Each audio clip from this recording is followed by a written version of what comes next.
মুহূর্তে শেখ হাসিনা কোথায় অবস্থান করছে তোমরা কেউ পারবে না বলে দিতে। তিনি পালিয়ে পালিয়ে বেড়াচ্ছে, তোমার নেত্রী নেই, পার্শ্ববর্তী দেশে নেই, তিনি এখন কোথায় কোন জায়গায় লুকিয়ে আছে সেটাই তোমাদের দায়িত্ব, তোমরা খুঁজে বের করো। আওয়ামী লীগের কোনো বাচ্চারা থাকলে জবাব হাজির করো। আমি শেখ হাসিনার ভিডিও ফেস দেখতে চাই, ফেস দিয়ে পারলে আমার চ্যালেঞ্জ গ্রহণ করো যে শেখ হাসিনা এখন নরেন্দ্র মোদীর বিল্ডিং এ আছে নাকি গুপ্ত কোনো জায়গায় পালিয়ে বেড়াচ্ছে। পারবে না তোমরা, নাই তোমার নেত্রী, তোমার মা হারিয়ে গিয়েছে, চিরদিনের জন্য হারিয়ে গিয়েছে, আর কোনোদিন তোমার মা মাথা উঁচু করে দাঁড়াতে পারবে না।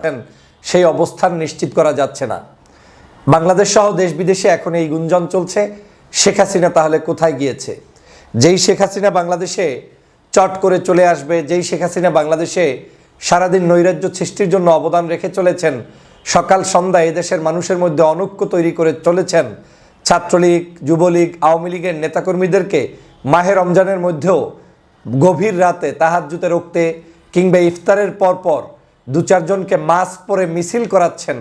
তিনি আবার কিসের ভয়ে, কোন ভয়ে ভারতে লুকিয়ে থেকে অবস্থান অনিশ্চিত করছেন এবং তিনি এখন পালিয়ে বেড়াচ্ছেন?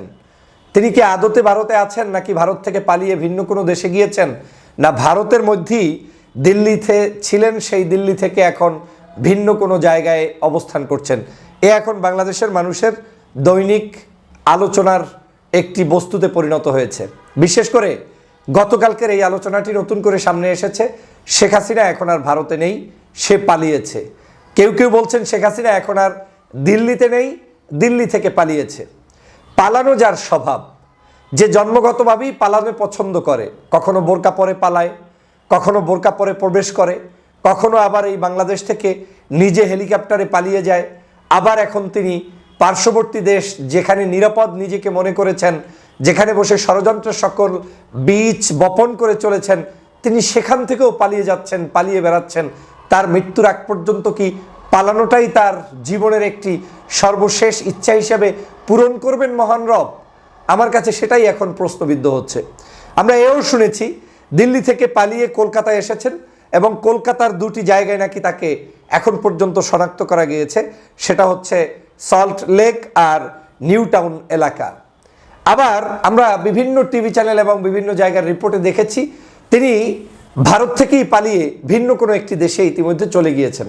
কোন দেশে গিয়েছেন সেটা নিশ্চিত হওয়া যায়নি, কিন্তু তিনি ভারতের নীরবে নিবৃতে বাংলাদেশের আওয়ামী লীগগুলোকে মিছিলের মধ্যে ব্যস্ত রেখে নতুন করে তাদেরকে উদ্দীপনা ছড়িয়ে দিয়ে বাংলাদেশের মানুষের মধ্যে আওয়ামী লীগের লোকদেরকে একটু নতুন করে তরতাজা করার জন্য তিনি তাদেরকে মিথ্যা প্রলোভন দেখিয়ে বাংলাদেশে নাকি ঈদ করতে আসবে সেই স্বপ্নও বাস্তবায়ন